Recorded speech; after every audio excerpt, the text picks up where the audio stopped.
प्यारे बच्चों, एक बार फिर से आप सभी का आपके प्यारे से YouTube चैनल एसकेएम स्टडी के इस लेटेस्ट वीडियो में बहुत बहुत स्वागत है। तो आज के इस वीडियो में, पिछले वीडियो में मैंने क्वेश्चन नंबर 6, ठीक है ना, क्वेश्चन नंबर 6 के पहले यानी यहाँ पे बाई पायरेसी तक बताया था।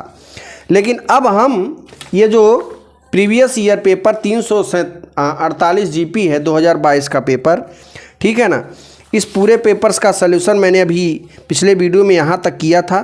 लेकिन अब जो हम 6 से लेकर पूरा का पूरा हम दिखाएंगे आपको 9 तक, फुल सलूशन करेंगे। वीडियो को एंड तक बने रहना। आपको इसका पीडीएफ अगर लेना है तो हम बताएंगे कि इसका पीडीएफ कहाँ मिलेगा, लेकिन मध्य में या एंड में बताएंगे, ठीक है ना। चलिए शुरू करते हैं। ब्लैक प्रचालक ओपेरान से आप क्या समझते हैं, इसे रेखा चित्र की सहायता से समझाइए।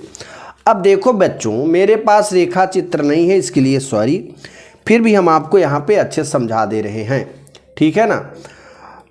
तो देखिए, आनुवांशिक में डीएनए की एक क्रियात्मक इकाई जिसमें एक प्रमोटर व उसके अधीन कार्य करने वाली कुछ जीनोम का समूह सम्मिलित होता है, ओपेरान मॉडल कहलाता है।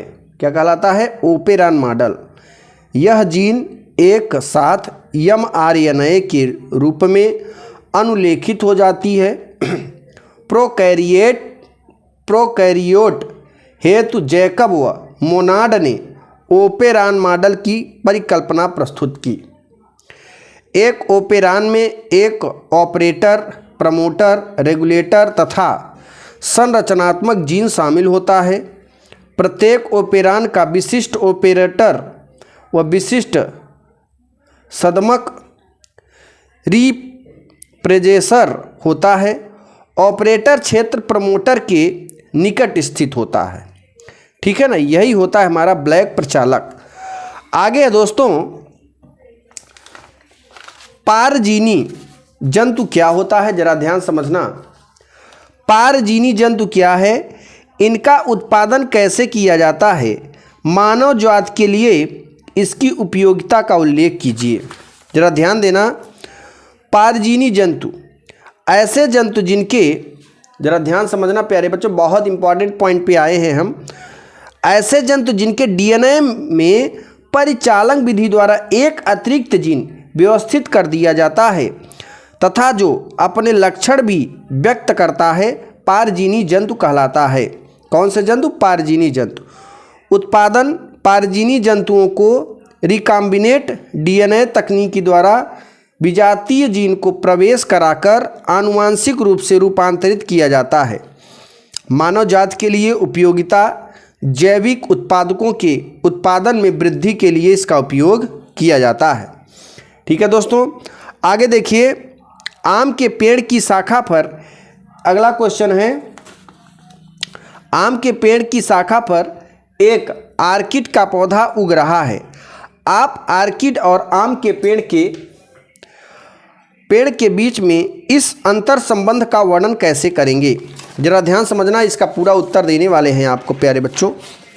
वीडियो को एंड तक बने रहिए, क्योंकि आपको पूरा का पूरा पेपर का सलूशन हम इस वीडियो में करा देंगे और जाके पूरा का पूरा पेपर एग्जाम में छाप कर चले आना दोस्तों, क्योंकि आपके लिए बहुत ही इम्पॉर्टेंट चीज़ हम यहाँ पर दिखाने वाले हैं, ठीक है ना।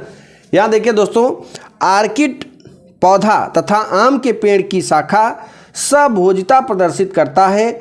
यह ऐसी पारस्परिक क्रिया है जिसमें एक जात को लाभ होता है और दूसरी जात को न लाभ होता है और न हानि होता है। आम की शाखा पर अधिपादप के रूप में उगने वाला आर्किड को लाभ होता है, जबकि आम के पेड़ को उससे कोई लाभ नहीं होता। आगे देखिए दोस्तों, नेक्स्ट क्वेश्चन जरा ध्यान समझिएगा।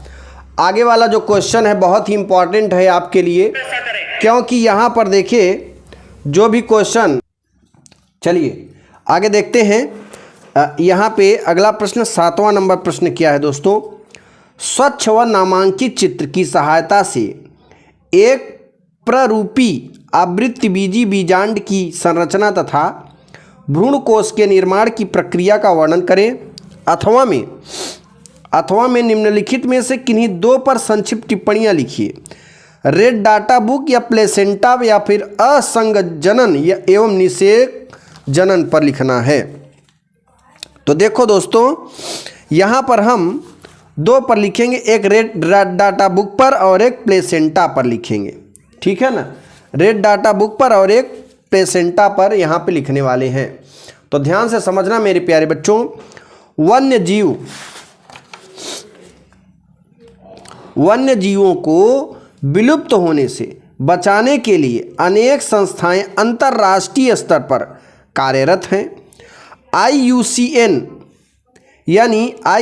International union for conservation of nature and natural resonance अपने प्रकार की पहली संस्था है। इसकी स्थापना सन 1948 में हुई थी। कब हुई थी दोस्तों? 1948 में हुई थी। यह वन्य जीवों में संबंधित अनुसंधानों तथा जन जागरूकता का कार्य करती है। इसका मुख्य कार्यालय मोगर्स स्विट्जरलैंड में स्थित है। IUCN हर तीसरे वर्ष एक सम्मेलन आयोजित करती है। यह संस्था सन 1963 से जीव जंतुओं की विभिन्न प्रजातियों से संबंधित रेड डाटा बुक पर जारी किया गया। इस संस्था ने संसार भर के सभी जीव जातियों को 9 प्रमुख वर्गों में विभक्त किया है। कितने? 9 प्रमुख वर्गों में विभक्त किया है दोस्तों। अब आ जाते हैं प्लेसेंटा। प्लेसेंटा क्या होता है इसके बारे में समझते हैं दोस्तों। देखिए, प्लेसेंटा गर्भ में स्थित भ्रूण व मातृ ऊतकों के बीच का अस्थायी अंतरंग शारीरिक संरचनात्मक व कार्यकी फिजिकल स्ट्रक्चर और फिजियोलॉजी संबंध जो भ्रूण को जीवन संबंधित मौलिक आवश्यकताओं की पूर्ति कर उसके स्वास्थ्य की रक्षा करता है तथा एक अंतरस्रावी ग्रंथि की भांति कार्य करता है, अपर प्लेसेंटा कहलाता है।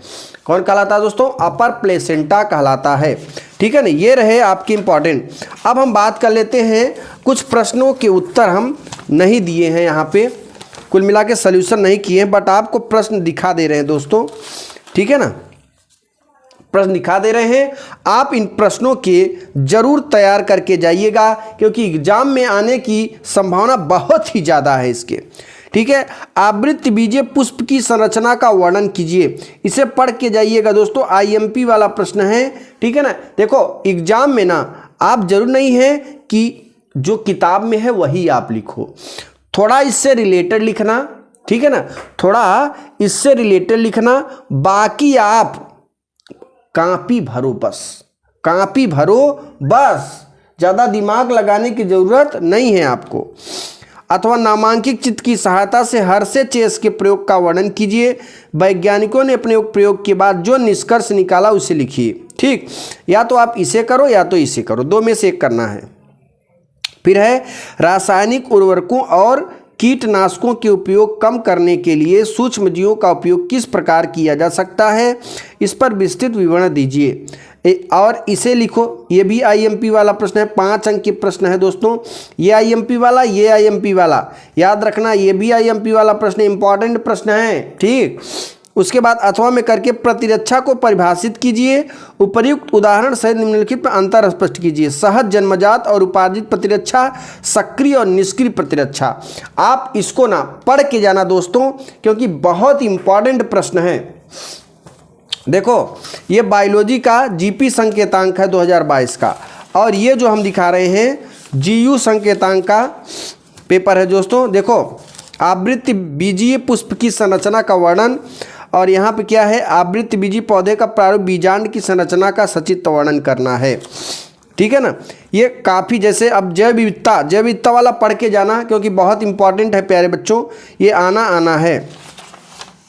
ठीक है ना, और मादा के ध्यान देना दोस्तों, जो क्वेश्चन यहाँ पे दिखा रहे हैं आपको, आप इसे पढ़कर जरूर जाना, इसे छोड़ना मत। मनुष्य के मादा प्रजनन तंत्र का नामांकित चित्र बनाइए, यानी मादा प्रजनन तंत्र का मलेरिया का बना के जाना, याद रखना, मादा मलेरिया और मनुष्य के वीर्य का नामांकित चित्र बना के जाना, ये बहुत इंपॉर्टेंट है, ठीक है ना। और आवृत्त बीजीय पौधे में बीज पत्री भ्रूण के विकास की चित्रों की सहायता से वर्णन करना है। मेंडल के प्रभाविता एवं पृथक्करण का नियम का वर्णन करना है। ये बहुत इंपॉर्टेंट आईएमपी वाले प्रश्न है दोस्तों, ठीक है ना। और याद रखना, जनसंख्या विस्फोट एवं जन नियंत्रण पर निबंध या बायोस्फीयर रिजर्व पर टिप्पणी, ये जनसंख्या वाला आ जाएगा तो इसमें तो अपने से लिख सकते हो, ठीक। डीएनए की संरचना, वाटसन एवं क्रिक मॉडल का उपयुक्त, ये बहुत इंपॉर्टेंट है दोस्तों, इसे आप जरूर पढ़ कर जाइएगा, ठीक है ना। कॉन्सेप्ट बना कर जाइए, कोई भी रटने की जो नहीं है, बिल्कुल डिप्रेशन मत होइएगा। आप शुरू वाले जो प्रश्न होते हैं उनको जरूर सही सही टिक लगाना, उसके बाद आप अपने मन से इच्छा से खूब भर के आओ, एक भी क्वेश्चन को छोड़ना नहीं प्यारे बच्चों, सारे क्वेश्चन को एकदम ठोक के चले आना। तो दोस्तों इसी के साथ अगले वीडियो में आपसे फिर मिलेंगे, तब तक के लिए जय हिंद, जय भारत, वंदे मातरम।